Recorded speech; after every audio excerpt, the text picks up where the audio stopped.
আমাদের ফেভারিট ভাত ভাজি। উল্টাটা তুলতো গা পুরি আল্লাহ রে, তাই তো ক্যামেরার দিকে তাকাতে যায়, আসল দিকে দেখছো দেখছো ভিডিও করা কত কষ্ট। খুব কষ্ট, অনেক কষ্ট, বিশাল কষ্ট। ভাত ভাজি খাওয়া সহজ খাও।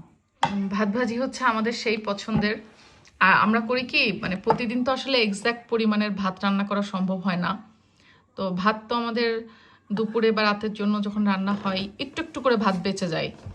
আর ওই ভাতটা তখন আমি হচ্ছে আবার নতুন ভাতের সাথে মিশায় না দিয়ে একটা বাটিতে করে বা প্লেটে করে ক্লিন ফিল্ম দিয়ে মুড়ায় ফ্রিজে রেখে দিই। তো রেখে দিলে দেখা যাচ্ছে 2-3 দিন পরে বেশ খানিকটা ভাত জমে যায়। তো ওইটা একদিনে যে এরকম ডিম দিয়ে ভাত ভাজি করা হয়। ভাত ভাজি, ভাত ভাজি কার কার পছন্দ বলেন তো? আবার কি উল্টা ধরলাম না? ঠিক আছে, কি লবণ দিছ ঠিক মতো? নাও শোভন, এটা তোমার। আবার আপনি উঠে দিচ্ছেন, বড় লোকজন ভিডিওতে এসে বলবে যে হ্যাঁ ছোট দেবর থাকতে ভাবি প্লেটে উঠায় দিচ্ছে। না না, লোকজন কি বলছে জানো? লোকজন বলছে যে ছোট ভাই জার্নি করে আসছে কেন বড় ভাই লাগেজ ঠেলতেছে। উফু, মানে ছোট ভাই জার্নি করে আসছে কেন বড় ভাই লাগেজ ঠেলছে না? তোমাকে দিয়ে লাগেজ ঠেলানো হয়েছে এয়ারপোর্ট থেকে। বলো, এটা এখন উত্তর দাও। এটা কি মেনে নেওয়া যায়? ভাইয়ের হাতে যদি লাগেজ দিতাম তখন হয়তো ছোট ভাই বেয়াদব, ছোট ভাই বড় ভাইকে দিয়ে লাগেজ টানাচ্ছে। এয়ারপোর্টে গেছে কিনা সন্দেহ, এয়ারপোর্টে লাগেজ নিজেই টানা লাগে। আচ্ছা, যাই হোক, তো এখন আমরা সবাই একসাথে বসে ভাত ভাজি খাচ্ছি। এখন মানুষজন আমার গালি দিবে, হ্যাঁ দেবরে বাসি ভাত খাওয়াইতেছে, বুঝছো? শুধু দেবরে না, আমার স্বামীরও খাওয়াইতেছে। এই যে দেখেন, বাসি তো আর আগেই হয় নাই, গরম তো আগে খাইছে, এখন বেঁচে গেছে। হ্যাঁ, সেটা আমরা আবার নতুন করে খাচ্ছি, অপচয় করতেছে না। আচ্ছা যাই হোক, ব্যাপার না।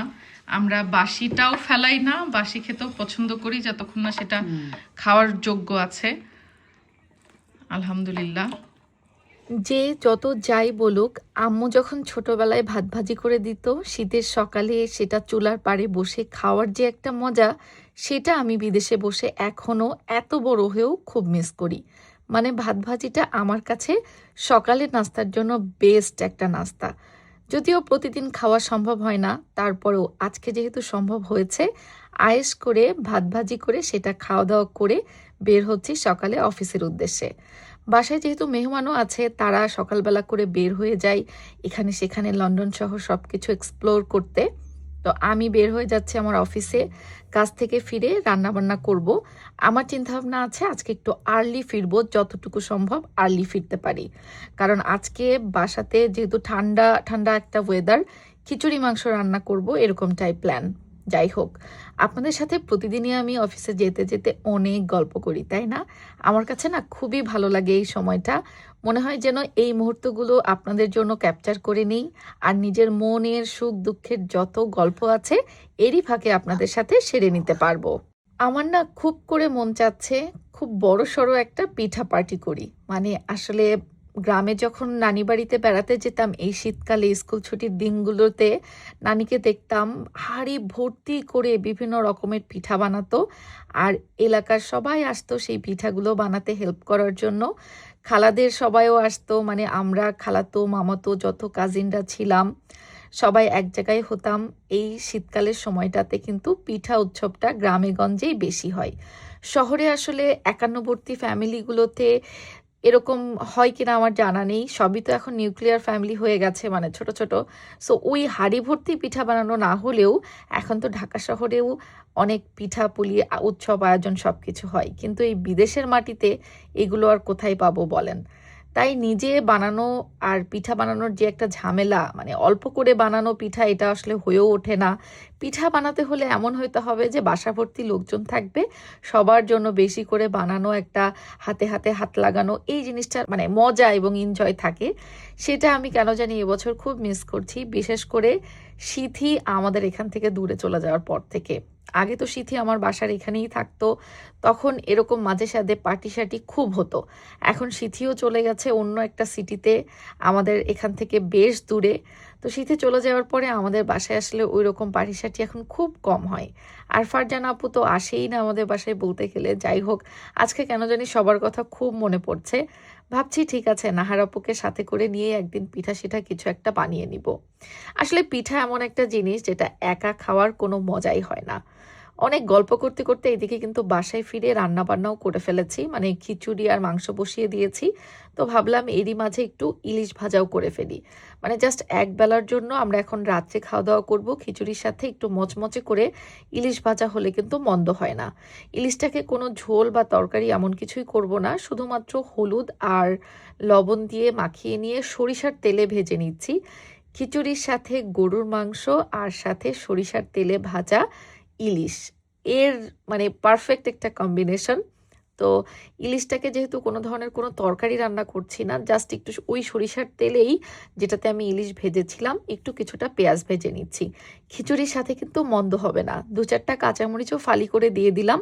ব্যাস, আমাদের আজকের ডিনার একেবারে রেডি।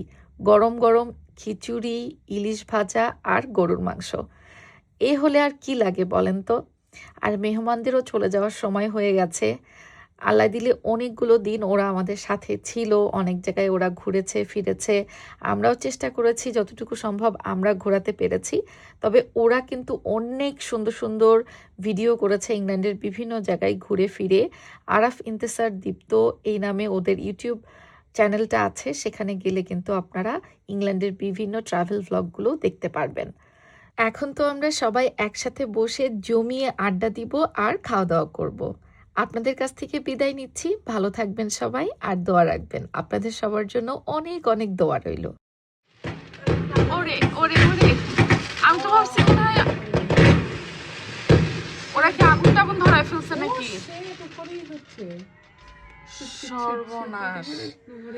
না, আমি ভাবছি অনেক সময় হয় কি ওই যে আতশবাজি ফুটাইতে গেলে আগুন ধরে অনেকগুলো একসাথে ব্লাস্ট করে। আমি সত্যি ভাবছি ওরকম কোনো কিছু হয়েছে কিনা। আমি ভাবছি আল্লাহ, আমি তো ভয় পাইছি, আমার নেইবারদের কি হইলো আমি সেই চিন্তা মনে করে দৌড় দিছি আমিও। উফ, ভয় ধরাই দিছে ওরা আমাদেরকে।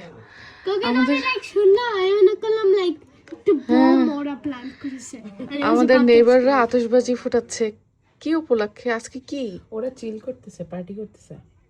এই এত রাতে পার্টি? মানে ফ্যামিলি গেট টুগেদার, আমরা একটু উঁকি মেরে দেখি। উইকেন্ডের রাত তো এই জন্য পার্টি করতেছে। হ্যাঁ বাবা, ওরে ফার্মার্স করতেছিল like around 5 to 6 minutes already or over.